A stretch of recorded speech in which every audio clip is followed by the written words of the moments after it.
اعوذ باللہ من الشیطان الرجیم بسم اللہ الرحمن الرحیم اللہم صلی علی سیدنا و حبیبنا و شفیعنا و کریمنا و رؤوفنا و نورنا و ملجانا و مأوانا و مولانا محمد صلی اللہ علیہ وآلہ وصحبہ وبارک وسلم یا صاحب الجمال و یا سید البشر من وجہک المنیر لقد نبر القمر لا يمکن الثناء کما کان حقہ بعد خدا بزرگ کوئی قصہ مختصر۔ محترم ناظرین و سامعین، السلام علیکم ورحمۃ اللہ وبرکاتہ۔ میں ہوں آپ کا میزبان حافظ حامد رضا اور آپ دیکھ رہے ہیں مسکراتی صبح۔ ناظرین اکرام، آج جمعے کا دن ہے اور جمعے کے دن کی فضیلت کے حوالے سے آپ جانتے ہیں سرکار دو عالم صلی اللہ علیہ وآلہ وسلم کی بارگاہ میں جمعے کے دن کثرت کے ساتھ درود پڑھنا چاہیے اور یہ مومنین کے لیے عید کا دن کہا گیا ہے۔ ناظرین، سارے دن اللہ کے ہیں، ساری راتیں اللہ کی ہیں، ساری شامیں اللہ کی ہیں، سارے مہینے اللہ کے ہیں، لیکن کچھ دن ایسے ہوتے ہیں، کچھ شامیں ایسی ہوتی ہیں، کچھ راتیں ایسی ہوتی ہیں، کچھ مہینے ایسے ہوتے ہیں جنہیں اللہ کریم فضیلت عطا فرما دیتا ہے، ان کو نسبت ہو جاتی ہے کسی خاص کے ساتھ۔ تو جمعے کو بھی نسبت ہے اللہ والوں کے ساتھ، اللہ کے انبیاء کے ساتھ، سرکار دو عالم صلی اللہ علیہ وآلہ وسلم کے ساتھ۔ ناظرین اکرام، جمعے کا دن فضیلتوں والا ہے اور ہم اسی دن کو منانے کے لیے آپ کی خدمت میں حاضر ہوتے ہیں اور ہمارے ساتھ علماء اکرام، نعت خواں حضرات اور مختلف شعبہ جات سے تعلق رکھنے والی شخصیات ہمارے ساتھ تشریف فرما ہوتی ہیں۔ آج بھی ہمیں جوائن کیا ہے۔ ہمیشہ کی طرح جب بھی پاکستان تشریف لاتی ہیں ہم دیکھتے ہیں کہ مختلف ٹی وی چینلز پر جا کر گفتگو کرتی ہیں۔ اللہ نے بڑے خوبصورت انداز سے نوازا ہے۔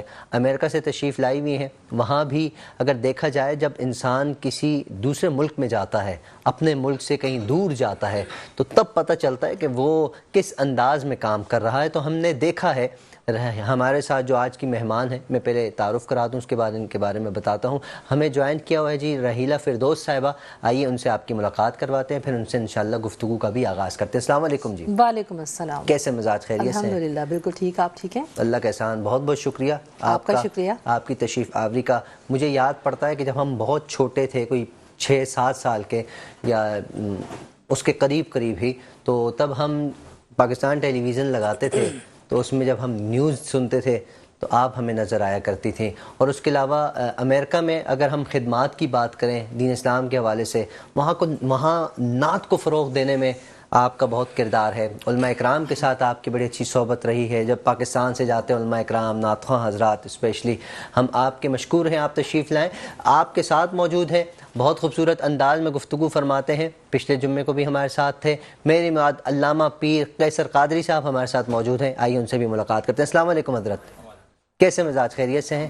ٹھیک ہے، بہت بہت شکریہ۔ اور آپ ہی کے ساتھ ہماری کچن سیگمنٹ بھی ہمارا جاری ہے، اس میں ہمارے ساتھ شیف نورین صاحبہ بھی موجود ہیں، انشاءاللہ ان سے بھی ہم ان کی ریسیپی جانیں گے۔ لیکن ہم بڑھتے ہیں اپنے موضوع کی جانب۔ آج کا ہمارا جو موضوع ہے جنات اور ہم، یہ بھی ایک دنیا ہے، ساری دنیا اللہ ہی کی بنائی ہوئی ہے جی، اور دنیا میں جتنی مخلوقات ہیں سب اللہ کی ہیں، یہ بھی ایک مخلوق ہے۔ اس پر آج ہم جانیں گے۔ یقیناً جب ان کا ذکر آتا ہے کانپ جاتے ہیں، ڈر جاتے ہیں، مجھ سمیت میں تو بہت ڈرتا ہوں، گھبراتا ہوں، لیکن آج جانیں گے کہ قرآن مجید و فرقان حمید میں جنات کے حوالے سے کیا فرمایا گیا ہے، حدیث مبارکہ میں جنات کے حوالے سے کیا فرمایا گیا۔ علامہ کیسر صاحب سے جانتے ہیں۔ علامہ صاحب بتائیے گا جنات کی حقیقت کے حوالے سے قرآن مجید و فرقان حمید میں کیا ارشاد ہے؟ الحمدللہ رب العالمین والصلاة والسلام علی سید الانبیاء والمرسلین، اما بعد فاعوذ باللہ من الشیطان الرجیم، بسم اللہ الرحمن الرحیم، وما خلقت الجن والانس الا لیعبدون، صدق اللہ العظیم۔ اللہ رب العزت نے سورہ ذاریات کی آیت نمبر 56 میں ارشاد فرمایا کہ ہم نے جن و انسان کو فقط اپنی عبادت کے لیے پیدا کیا ہے۔ جنات بھی اللہ تعالیٰ کی ایک مخلوق ہیں اور انہیں اللہ رب العزت نے آگ کے شعلوں سے پیدا فرمایا۔ سورہ حجرات کی آیت نمبر 27 میں اللہ رب العزت نے ارشاد فرمایا وَالْجَانَّ خَلَقْنَاهُ مِن قَبْلُ مِن نَارِ السَّمُومِ، کہ ہم نے جنات کو ان سے قبل بے دھویں کی آگ سے پیدا فرمایا۔ اور دوسرے مقام پر سورہ رحمان کی آیت نمبر 15 میں ارشاد فرمایا وَالْجَانَّ وَخَلَقَ الْجَانَّ مِن مَارِجٍ مِّن نَارٍ، اور ہم نے جنات کو آگ کے شعلوں سے پیدا فرمایا۔ اور حضور اکرم صلی اللہ علیہ وآلہ وسلم کی حدیث مبارکہ ہے کہ اللہ رب العزت نے فرشتوں کو نور سے پیدا فرمایا، جنات کو آگ سے پیدا فرمایا اور آدم علیہ السلام کو مٹی سے پیدا فرمایا۔ جنات کو جن کیوں کہتے ہیں، اس کی کیا وجوہات ہے؟ جن کو جن اس لیے کہا جاتا ہے کہ جن کے معنی ہیں خفا اور سطر کے ہیں۔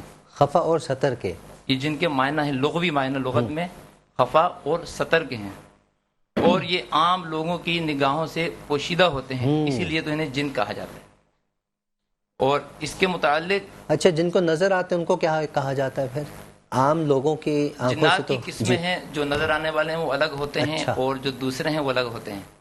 جو جنات کی 3 قسمیں ہیں، یعنی ایک وہ جن ہیں کہ جن کے پر ہوتے ہیں، اچھا اڑتے وہ ہیں، ہوا میں اڑتے ہیں، اچھا، اور دوسرے وہ جنات ہیں کہ جو کتے اور سانپ کی شکل اختیار کرتے ہیں، اور تیسرے جنات یہ اکثر و بیشتر یہ بسیرا بھی کرتے ہیں اور قیام بھی کرتے ہیں اور سفر پر بھی رہتے ہیں، جو عموماً عام لوگ جو زمین پر جس طرح ہم لوگ رہتے ہیں اس طرح ہمارے گھروں میں بسیرا کرتے ہیں اور ہمارے گھروں سے کوچ بھی کر جاتے ہیں۔ اچھا، تو یہ وہ جنات کی تیسری قسم ہے۔ تو اس طریقے سے جنات کے بے شمار واقعات احادیث میں بھی ملتے ہیں، اور ہمارے قرآن مجید میں بھی اس کا ذکر ہے، اور بالخصوص اسلاف سے بھی ملتے ہیں۔ اور جنات کا انکار کرنا یہ اسلام کی حیثیت، اسلام کی نظر میں اگر کوئی یہ کہے کہ جن ہے ہی نہیں اور اس کے وجود کا انکار کرے، اسلام کے تصور میں اسے کفر مانا جاتا ہے۔ اللہ اکبر، اسے کفر مانا جاتا ہے۔ کفر مانا تو جاتا ہے۔ ہمارے ہاں تو معاشرے میں اگر دیکھا جائے کوئی بھی اس طرح کا ذکر کیا جائے تو لوگ ایک دم سے کہہ دیتے ہیں کہ میں ان چیزوں کو نہیں مانتا۔ وہ ان چیزوں کو نہیں مانتے، جنات کو نہیں مانتے۔ اگر وہ یہ کہتے ہیں کہ ہم ان چیزوں کو نہیں مانتے کہ یہ جو وسوسے آتے ہیں، ڈر ہوتا ہے، خوف ہوتا ہے، تو پھر تو میرے خیال سے کوئی اس میں کوئی بعید نہیں ہے۔ اگر کوئی بالکل یہ کہہ رہا ہے میں جنات کو مانتا ہی نہیں ہوں تو وہ دائرہ اسلام سے خارج ہو جاتا ہے، آپ کا فرمانا اسلام ہے، سے بے شک خارج ہو جائے گا، بالکل، کیونکہ وہ قرآن کا انکاری ہے۔ ہاں، پھر قرآن کی آیت کا انکار ہے، سورہ جن کا انکار ہے، اور قرآن کے بے شمار مقامات پہ سورہ نمل میں اللہ رب العزت نے جو ارشاد فرمایا، جو آپ نے سلیمان علیہ السلام کا واقعہ سنا ہوگا۔ بالکل، ہم یہ کنٹینیو رکھیں گے انشاءاللہ۔ ہمارے ساتھ ناظرین رحیلہ فردوس صاحبہ بھی، ان سے بھی بات کریں گے، علامہ صاحب سے بھی بات کریں گے، کچن کی طرف بھی ہم بڑھیں گے، لیکن ہماری ایک مجبوری ہے، بریک لینا بہت ضروری ہے۔ ملتے ہیں مختصر سے بریک کے بعد۔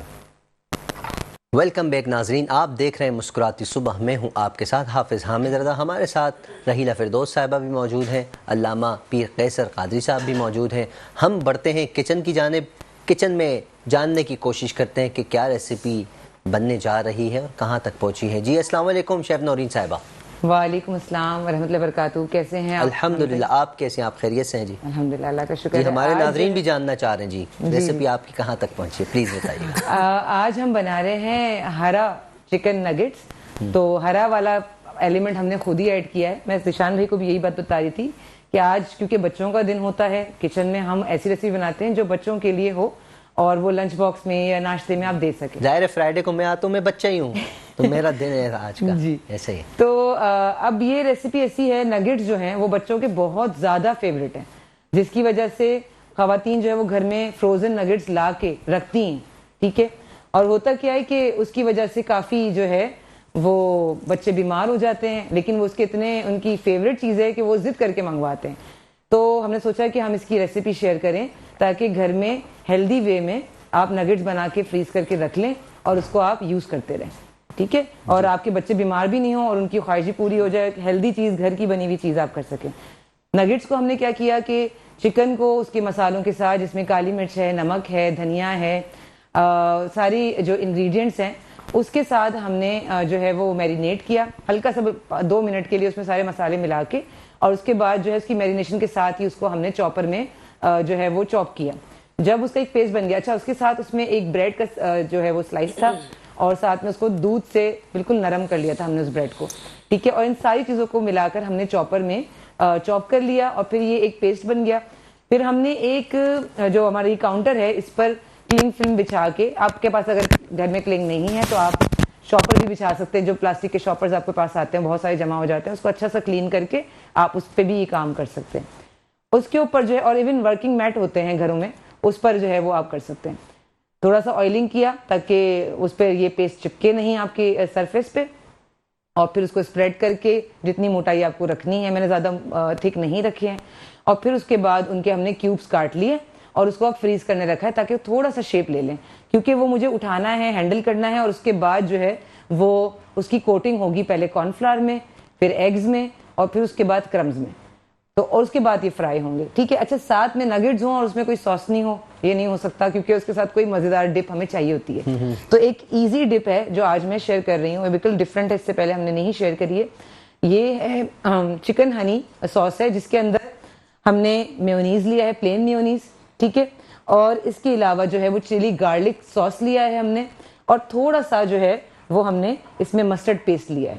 ٹھیک ہے, ان تین چیزوں کے ساتھ ہم تھوڑا سا اس کے اندر ڈالیں گے ہنی, جیسے کہ اس کے نام سے بھی پتہ چل رہا ہے. تو یہ اس میں ہم تھوڑا سا ہنی ڈال دیا. جی, یہ سویٹ یہ سویٹ اینڈ سار ہوگی, کیونکہ چلی گارلک جو ہے نا وہ کافی سار ہوتی ہے بہت, اور اسپائسی ہوتی ہے, تو اس کو سمجھ لیں کہ آپ کو یہ ڈبل اس کا مزہ آئے گا. پلس تھوڑا سا ہم اس میں بہت ہی تھوڑا سا چٹکی برابر ہم ڈالیں گے اس میں کالی مرچ, تاکہ تھوڑا ٹیسٹ جنریٹ ہو. اسی طریقے سے تھوڑا سا جو ہے وہ ہم ڈالیں گے نمک. ٹھیک ہے, اور چکن پاؤڈر بھی بہت ہی معمولی مقدار میں, کیونکہ ہم اس کو کہہ رہے ہیں چکن ہنی ساس. ٹھیک ہے, تو چکن کا فلیور جو ہے وہ یہاں سے آ رہا ہے. ٹھیک ہے, اچھا چکن کا پاؤڈر آپ اسکپ کرنا چاہیں تو کر سکتے ہیں. تو یہ ہنی مسٹرڈ ساس بن جائے گی. ٹھیک ہے, اور اس کے بعد آپ نے ان سب کو ملا لیا. چلیں بالکل جی, ہم انشاءاللہ آپ سے آگے بھی جانتے ہیں, لیکن ابھی ہمارے ساتھ رحیلہ فردوس صاحبہ, آپ سے بھی بات جاری رہے گی. رحیلہ صاحبہ, میں جاننا چاہوں گا بزم ثنائے مصطفیٰ صلی اللہ علیہ وآلہ وسلم یو ایس اے, جب بات یو ایس اے کی آ جاتی ہے, کیونکہ اس طرح کی جو بزم ہے, اس طرح کی جو انجمن جسے ہم کہتے ہیں اپنے اس معاشرے میں, کراچی شہر کے اندر یا پاکستان میں, تو جب بھی اس طرح کے انجمن کا نام آتا ہے تو ہمارے ذہن میں پاکستان آ جاتا ہے. لیکن جب ہم یو ایس اے کی بات کرتے ہیں تو اس جگہ پر جا کر اس طرح کے ادارے کو قائم کرنا, اس طرح کی انجمن کو بنانا, یہ آپ کے ذہن میں کب, کیسے, کہاں آیا, پلیز بتائیے گا. بہت اچھا سوال ہے, اور میں سمجھتی ہوں کہ جب ہم یہاں رہتے ہیں تو یہاں پر بہت ساری چیزوں کی اہمیت کا اندازہ نہیں ہوتا, لیکن جب آپ وطن سے دور چلے جاتے ہیں اور وہاں پر جن چیزوں کی آپ کمی محسوس کرتے ہیں, وہ آپ کو احساس ہوتا ہے کہ ہمارے آس پاس کے لوگ آپ سے ہی توقع کر رہے ہوتے ہیں کہ آپ کچھ کریں گے. تو وہاں پر ہمارے ساتھ بہت ساری ایسی خواتین تھیں, ایسے لوگ تھے جو مسجدوں میں تو بہت اس طرح کے پروگرامز بھی ہوا کرتے تھے, اور بہت سارے ادارے بھی ہیں جو کرتے ہیں, لیکن خواتین کے لیے خاص طور پر کوئی بھی ایسا پلیٹ فارم نہیں تھا. اور یہاں پر آپ کو بتائیں کہ پہلے سے ہی میرا تعلق کیونکہ پاکستان ٹیلی ویژن سے بھی تھا, تو یہاں پر ہونے والے جتنے بھی اس طرح کے پروگرامز تھے, سیرت کے حوالے سے یا پھر نعت خوانی کے حوالے کے پروگرامز تھے, ان سب کو میں ہمیشہ یہاں پر آلریڈی یہاں پہ جایا کرتی تھی. تو جب میں وہاں گئی تو اتفاق یہ ہوا کہ کسی نے ایک پروگرام آرگنائز کیا, اور انہیں پتہ چلا کہ میں وہاں پر ہوں, تو انہوں نے مجھ سے کہا کہ آپ آئیں اور آ کر ہمارے ذرا اس پروگرام کو تھوڑا ترتیب دے دیں. اچھا, اس وقت مجھے اندازہ نہیں تھا کہ وہاں پر لوگ ہیں, شوق ہے, خواتین کو خاص طور پہ بہت شوق ہے, لیکن ان کے لیے ایک پراپر طریقہ کار نہیں تھا. تو تقریباً کوئی 20 سال پہلے کی بات ہے یہ, یا اس سے بھی تھوڑا زیادہ, کہ مجھے خیال آیا کہ میں اس طرح سے کوئی پروگرام ڈیزائن کروں. تو اس وقت سب سے پہلی جو بات ذہن میں آئی وہ یہ تھی کہ جب تک آپ اس چیز کو ایک صحیح انداز نہیں دیتے ہیں, لوگوں کی نظر میں اس کی اہمیت بھی نہیں ہوتی ہے. بالکل ایسا ہے. تو پھر میں نے وہاں پر پہلی بار جب ایک خواتین کی محفل میلاد کی تو مجھے بہت بڑا رسپانس ملا, اور وہاں پر جو ہمارے یہی پاکستان کے چینلز بھی وہاں پر جو لوکلی آتے ہیں, اس پر ایک ہم نے اشتہار بھی دیا کہ جی ہم ایسی ایک خواتین کی محفل کا انعقاد کر رہے ہیں. تو میرے پاس آپ یقین کیجئے کہ لا تعداد فون آئے, اور ان میں وہ والی خواتین کے جو کہتی تھی کہ ہمیں نعت خوانی کا شوق ہے, ہم پڑھتے ہیں, تو خود بخود ایک جسے کہتے ہیں نا کہ راستہ بنتا گیا. اور میں نے پھر ان خواتین کو کہا کہ ٹھیک ہے, اگر آپ کو جتنا بھی تھوڑا بہت آپ کو آتا ہے اسے ہم بہتر کیسے کر سکتے ہیں. تو پھر ان کی نعتوں کے انتخاب, ان کا پروگرام میں آنا, ریکارڈنگ, کس طریقے سے اس پروگرام کا ہمیں سیٹ بنانا ہے. تو پھر اس وقت پہلی بار میرے ذہن میں آیا کہ اگر ہم اس کا نام دیں تو کیا ہونا چاہیے. تو بزم ایک ایسی چیز ہے کہ جس میں عموماً یہ ہوتا ہے کہ ہم خیال لوگ آتے ہیں, بیٹھتے ہیں اور پھر بات کرتے ہیں. تو بزم ثنائے مصطفیٰ ظاہر ہے صلی اللہ علیہ وسلم جو رسول کا ذکر آ جائے, تو پھر ہم نے کہا جی ٹھیک ہے, بزم ثنائے مصطفیٰ. پھر ظاہر ہے کہ آپ اس کو پاکستان سے الگ کہاں پر کر رہے ہیں, یو ایس اے میں کر رہے ہیں, تو وہ ایک طرح سے کہنا چاہیے کہ خود بخود ہمارے سامنے ایک نام آ گیا بزم ثنائے مصطفیٰ یو ایس اے. بالکل. اچھا قطع کلامی ماپ، یقیناً یہ محبوب کی محفل ہے، محبوب ہی سجاتے ہیں، آتے ہیں وہی جنہیں سرکار بلاتے ہیں. آقا کی ثنا خوانی دراصل یہ عبادت ہے. ہم نعت کی صورت میں قرآن سناتے ہیں. اگر ہم ثنائے مصطفیٰ کی بات کریں، یقیناً جن کا ہم ذکر کرتے ہیں، ہم اس قابل تو نہیں کہ ہم ان کا ذکر کریں. وَرَفَعْنَا لَكَ ذِكْرَكَ کہے سایہ تجھ پر، سرکار دو عالم صلی اللہ علیہ وآلہ وسلم پر تو ورفعنا لک ذکرک کا سایہ ہے. جو ان کا ذکر کرتا ہے اللہ انہیں بلندی عطا فرما دیتا ہے، اور جو اس طرح کی ذکر کی محافل سجانے کی کوشش کرتا ہے، یقین جانیے اللہ انہیں کامیابیاں عطا فرمائے. جیسے آپ اکیلے ہی چلے تھے جانب منزل، لوگ ملتے چلے گئے، کارواں بڑھتا چلا گیا اور بنتا گیا. بالکل. اچھا یقیناً ہم پاکستان میں جب اس طرح کی محافل کرتے ہیں، انعقاد کرتے ہیں یا ارادہ رکھتے ہیں، جیسے آپ نے فرمایا کہ ڈسپلن کا ہونا بہت ضروری ہے. ہمارے ہاں بھی یہ ڈسپلن والا معاملہ تھوڑا سا کم سے کم ہوتا چلا جا رہا ہے، لیکن محافل بڑھتی جا رہی ہیں. تو کیا اس کی کمی وہاں بھی ہے ڈسپلن کی، یا وہاں پراپر طریقے سے لے کر چلتے ہیں؟ دیکھیں اصل میں بات یہ ہے کہ کیونکہ اس چیز کو میں نے پی ٹی وی کا جو ہمارا طریقہ کار تھا اسی کو اپنے بیس بنا کر آگے بڑھایا تھا. تو جب میرے پاس نعت خوانی کے لیے خواتین آئی تو ان کے کلام کے انتخاب سے لے کر ان کے تلفظ تک ہر چیز پر میری بڑی گہری نظر تھی. اور میں ان سے پہلے کہا کرتی تھی کہ دیکھیں آپ جس نعت کا انتخاب کر رہی ہیں اس میں بدعت نہیں ہونی چاہیے، اس کلام کو آپ نے کہنا کس طرح سے ہے، بیٹھنا کس طرح ہے، اور اس پروگرام کا ایک فارمیٹ ہوتا ہے جس کا میں کوئی پراپر جسے کہتے ہیں ایک پروگرام جیسے ہمارے یہاں پروڈکشن میں بنتے ہیں اس طرح سے بناتی ہوں. پھر وہاں پر وہ ٹی وی پر آن ایئر جاتا ہے تو اس پروگرام کو اس طرح ڈیزائن کیا جاتا ہے کہ ہمارے پاس بہت بڑا یہ سمجھیے کہ ایک پروڈکشن کا ادارہ تو نہیں ہے، یا ہمارے پاس بہت بڑی ہیلپ یا اتنے سارے لوگ نہیں ہیں کہ ہر چیز ہر الگ الگ لوگوں میں ڈسٹریبیوٹ کی جائے. تو اس کے اسکرپٹ بنانے سے لے کر نعت خوانی سے لے کر اس پروگرام کی ریکارڈنگ تک ہر چیز ہم خود کرتے ہیں. اچھا. تو یہ سمجھیے کہ وہ میرا جو ایک پہلے سے ہی ایک تجربہ تھا ٹی وی کا وہ وہاں پر کام آیا. اور پھر ساتھ میں یہ بزم ثنائے مصطفیٰ یو ایس اے کے ساتھ ساتھ کیونکہ میں وہاں پر ایک پروگرام بات سے بات راہیلہ کے ساتھ کرتی بالکل تھی، ایسا ہی ہے. تو اس کے جتنے بھی ربیع الاول کے حوالے سے ہونے والے پروگرام ہوا کرتے تھے اس میں ہم دینی حوالوں سے علماء کرام کو بھی بلاتے تھے، نعت خوانوں کو بھی بلاتے تھے. پھر ہم نے اس میں بچوں کے لیے اور خواتین کے لیے تو پروگرام رکھے ہی رکھے، لیکن اس سال پہلی بار ربیع الاول میں ہم نے 4 پروگرام ڈیزائن کیے جس میں کہ پہلی 2 جو محافل تھیں وہ خواتین کی تھیں. تو پہلا پروگرام ہم نے نیو یارک میں خواتین کے لیے کیا، اور آپ کو پتہ ہے وہاں خواتین کا جذبہ اور محبت اتنی زیادہ ہوتی ہے، وہ اس چیز کی کمی کو محسوس کرتی ہیں کہ جو چیز ہم پاکستان میں بڑی آسانی سے کر لیا کرتے ہیں وہاں پر مشکل ہوتی ہے. اور پھر جس طرح سے ہم اس کو ڈیزائن کرتے ہیں اس میں بہت پروفیشنل طریقے سے کرتے ہیں. بالکل. پھر نیو جرسی میں ہم نے کیا. پھر اس کے بعد ہمارا جو تیسرا پروگرام تھا اس بار پہلی بار میں نے سوچا کیونکہ ہم فیملیز کے ساتھ رہتے ہیں اور فیملیز آتی ہیں تو میں نے کہا نہیں اس دفعہ ہم ایک ایسی مشترکہ محفل رکھیں گے جس میں کہ نعت خوان حضرات اور خواتین اور بچیاں بھی ہوں پڑھنے کے لیے. ورنہ عموماً یہ ہوتا ہے کہ صرف سننے کے لیے خواتین بیٹھی ہوتی ہیں اور محافل صرف مردانہ ہوتی ہیں. تو ہم نے پہلی بار کیونکہ ہمارے یہاں پر سیرت کانفرنس میں پچھلے سال آئی تھی اور اس میں ہمیشہ اسٹیج پر آپ کو پتہ ہے کہ خواتین و حضرات سبھی پڑھتے ہیں.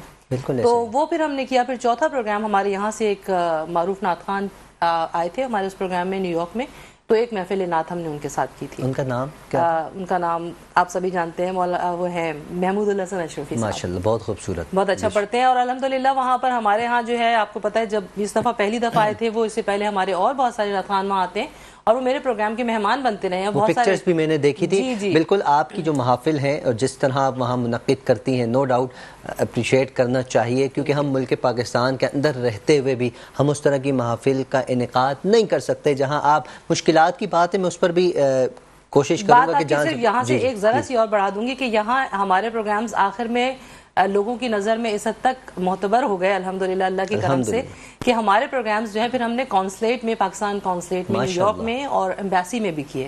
بڑی بات ہے. تو الحمدللہ اب یہ ہے کہ اس حوالے سے ہمارے پروگرامز جو ہے ایک اچھا معیار، ایک اچھا نام، اور پھر اس میں بہت سارے نئے لوگوں کا آنا جو ہے نا وہ ہمارے لیے بڑی حوصلہ افزائی ہے. بالکل جی، یہ رجحان اب بڑھتا جا رہا ہے لوگوں میں اور یہ بڑی خوش آئند بات ہے اور یہ ہونا بھی چاہیے. سرکار کا ذکر ہے، یقیناً اللہ رب العزت کے حبیب ہے، اللہ خوش ہوتا ہے جو اللہ کے حبیب کا ذکر کرتا ہے. ہمارے ساتھ علامہ پیر کیسر صاحب بھی موجود ہیں. پیر صاحب آپ سے بات جاری تھی، آپ حضرت سلمان علیہ السلام کا واقعہ پیش کر رہے تھے تو ہم بریک پہ چلے گئے، تو میں چاہوں گا اسے کنٹینیو کیجیے گا پلیز.